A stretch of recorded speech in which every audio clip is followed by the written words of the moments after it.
नमस्कार विद्यार्थियों, मैं अर्चना रघुवंशी आपके सामने हिंदी व्याकरण का एक और नया टॉपिक लेकर उपस्थित हूँ, जिसका नाम है प्रेरणार्थक क्रिया। इससे पहले वाले वीडियो में हमने पढ़ा कि सहायक क्रिया क्या होता है। आज हम देखेंगे प्रेरणार्थक क्रिया और उसके भेद। यहाँ पे परिभाषा लिखी हुई है, जब कर्ता स्वयं काम न करके किसी दूसरे को कार्य करने के लिए प्रेरित करता है, तब वह क्रिया प्रेरणार्थक क्रिया कहलाती है। जैसे विद्यार्थी लिखता है। ध्यान से आप तीनों उदाहरण को देखिए। पहला उदाहरण क्या है? विद्यार्थी लिखता है। अब विद्यार्थी कौन है? कर्ता है। और विद्यार्थी क्या कर रहा है? लिखने का काम कर रहा है। दूसरा वाक्य, माँ नौकर से सामान उठवाती है। दूसरे वाक्य में माँ जो है वो कर्ता है और वो सामान उठाने के लिए कहती है। किससे? नौकर से। तीसरा, मोहन बहन से कपड़े धुलवाता है। यहाँ पर कर्ता मोहन है और मोहन जो है वो अपनी बहन से कपड़े धुलवाता है। तो पहले वाक्य और दूसरे तीसरे वाक्य में अंतर यह है कि पहले वाक्य में विद्यार्थी लिखने का काम स्वयं कर रहा है, खुद कर रहा है, और दूसरे और तीसरे वाक्य में माँ और मोहन अपने काम स्वयं न करके, यानी खुद न करके दूसरों से करवा रही हैं। तो इस प्रकार से प्रेरणार्थक क्रिया के दो भेद होते हैं।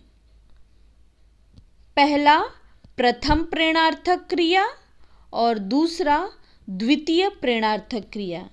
जैसे कि ऊपर वाले उदाहरण में आपने देखा कि कर्ता स्वयं काम न करके दूसरे को काम करने के लिए कहता है या प्रेरित करता है, तो वह क्रिया प्रेरणार्थक क्रिया कहलाती है। जैसे लिखता यानी विद्यार्थी स्वयं लिख रहा है, और दूसरे में नौकर सामान उठाता है, तो उठवाती और धुलवाता, यह प्रेरणार्थक क्रिया है। तो आइए हम उसके जैसे कि भेद देखें, प्रथम प्रेरणार्थक क्रिया और द्वितीय प्रेरणार्थक क्रिया। अब इनको पहचानने और इनको लिखते कैसे हैं ये देखेंगे। प्रेरणार्थक क्रिया के कुछ नियम होते हैं। पहला नियम यह है कि क्रिया का प्रथम अक्षर दीर्घ हो तो स्वर कर ले। अर्थात यदि क्रिया का जो अक्षर है वह बड़ी की मात्रा हो तो उसे हम क्या कर दे? छोटी की मात्रा कर दे। अब जैसे कि पहला उदाहरण आप देख रहे हैं, करना। अब क जो है उसमें कोई मात्रा नहीं लगी हुई है, अ की मात्रा है सिर्फ। ओके, तो करना का कराना, करवाना। दूसरा सीखना। अब यहाँ पे आप देखोगे कि सीखना का जो पहला लेटर है, पहला अक्षर है, उस पे बड़ी ई की मात्रा लगी हुई है, सीखना, सी। तो जब आप इसको परिवर्तित करोगे, प्रथम प्रेरणार्थक में बदलोगे, तब वहाँ पे स पे बड़ी की मात्रा की जगह हम क्या लगाएंगे? छोटी की मात्रा। अर्थात सीखना, सिखाना, सिखवाना। तीसरा है जागना, जगाना, जगवाना। अब यहाँ पे आ की मात्रा है, ठीक है, यानी बड़ी मात्रा हो गई, दीर्घ हो गया, तो इसे भी हम क्या करेंगे, छोटी की मात्रा में बदल देंगे। यानी आ से छोटा क्या है, अ है, तो वहाँ पे जा की जगह क्या हो जाएगा, फिर ज हो जाएगा। जगाना, जगवाना। चौथा मिलना। अब म पे जो है वो छोटी की मात्रा है, तो जब ऑलरेडी पहले से छोटी की मात्रा है तो उसमें कोई भी बदलाव नहीं होगा। मिलना का मिलाना, मिलवाना होगा। तो इस तरह से पहला नियम यह है कि अगर आप देख रहे हो कि पहला अक्षर बड़ी की मात्रा में दी गई है तो उसे आप बदलकर छोटी की मात्रा कर दो। दूसरा नियम यह है, ए और ए, अगर पहला लेटर, पहला अक्षर ए और ए है तो उसे छोटी ई में बदल देना है। यानी ए और ए की जगह कौन सी मात्रा लग जाएगी, छोटी ई की मात्रा। उदाहरण हम देखेंगे, जैसे कि खेलना। अब ख का जो, खेलना का जो पहला अक्षर है ख, ख पे मात्रा कौन सी लगी हुई है, ए की मात्रा, तो खेलना हो रहा है। तो अब वो खे की जगह, ए की मात्रा की जगह हम क्या लगाएंगे, छोटी ई की मात्रा। यानी ख पे छोटी ई की मात्रा लगा देंगे तो खी हो जाएगा। तो यहाँ पे प्रथम प्रेरणार्थक क्या हो जाएगा, खिलाना, और द्वितीय प्रेरणार्थक क्या हो जाएगा, खिलवाना। दूसरा उदाहरण है बैठना। अब बैठना का पहला अक्षर बै, ब, ब पे मात्रा कौन सी लगी हुई है, ए की मात्रा। यहाँ पे आप देख रहे हो ना, दो मात्रा लगी हुई है ना, ए की मात्रा लगी हुई है।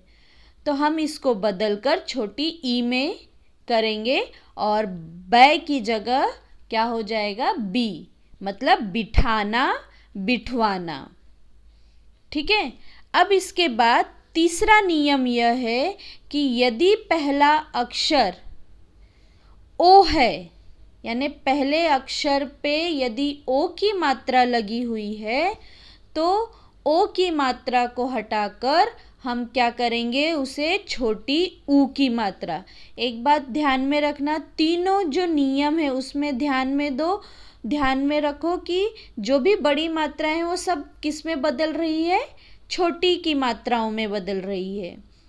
तो ओ की जगह हम क्या लगाएंगे, छोटी ऊ की मात्रा। अब जैसे कि पहला उदाहरण है बोलना, तो ये इसमें बोलना में पहला अक्षर है ब, ब पे मात्रा कौन सी लगी हुई है, ओ, तो ओ की जगह हम क्या लगाएंगे, छोटी ऊ की मात्रा। तो ब पे छोटी ऊ की मात्रा लगी, बू, तो बुलाना, बुलवाना। दूसरा है तोड़ना।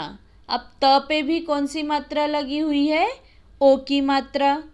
तो यहाँ पर भी ओ की जगह हम क्या लगाएंगे, छोटी ऊ की मात्रा। तो तोड़ना की जगह क्या हो जाएगा, तुड़ाना, तुड़वाना। अब सबसे ज़रूरी बात यह कि जब भी आप प्रेरणार्थक क्रिया बनाते हो तो प्रथम प्रेरणार्थक में शब्द में आना और द्वितीय प्रेरणार्थक में वाना जोड़ते हैं। यदि आप ऊपर के सारे उदाहरण को ध्यान से देखोगे तो कराना, रा और र पे आ की मात्रा है और ना लगा हुआ है, यानी आना लगा हुआ है। और करवाना, यानी करना में वाना लगा दिया तो करवाना। उसी तरह से सीखना में भी आना, यानी ख पे कौन सी मात्रा लगी हुई है, आ की मात्रा। तो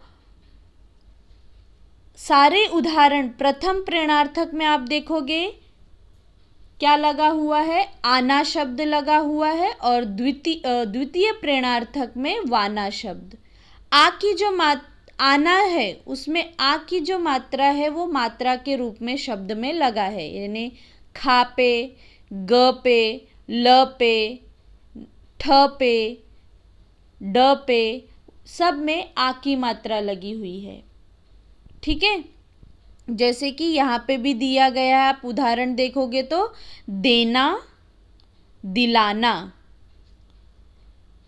अब द पे कौन सी मात्रा है? हमने पहले पढ़ा था, दूसरा नियम क्या था हमारा, द पे ए की मात्रा है, तो हम उसे किस में बदलेंगे, छोटी ई में।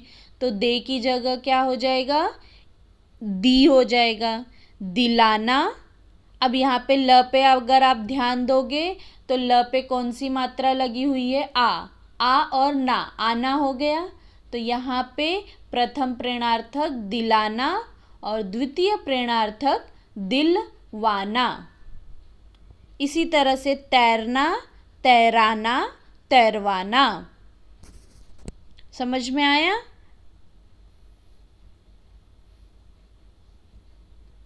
अब यहाँ पे कुछ मैंने यहाँ पे उदाहरण के तौर पे या गृह कार्य के लिए आपको दिया है। मूल क्रिया दी गई है हंसना। मैं एक बार बता देती हूँ 2-3 उदाहरण, और बाकी के आप कमेंट में लिखिए आंसर। हंसना प्रथम प्रेरणार्थक क्या हो जाएगा, हंसाना। द्वितीय प्रेरणार्थक हंसवाना। सुनना, सुनाना, सुनवाना। खाना, खिलाना, खिलवाना। भागना, भगाना, भगवाना। आगे का जो भी है उदाहरण है उसे आप स्वयं कीजिए और कमेंट बॉक्स में उसके उत्तर लिखिए।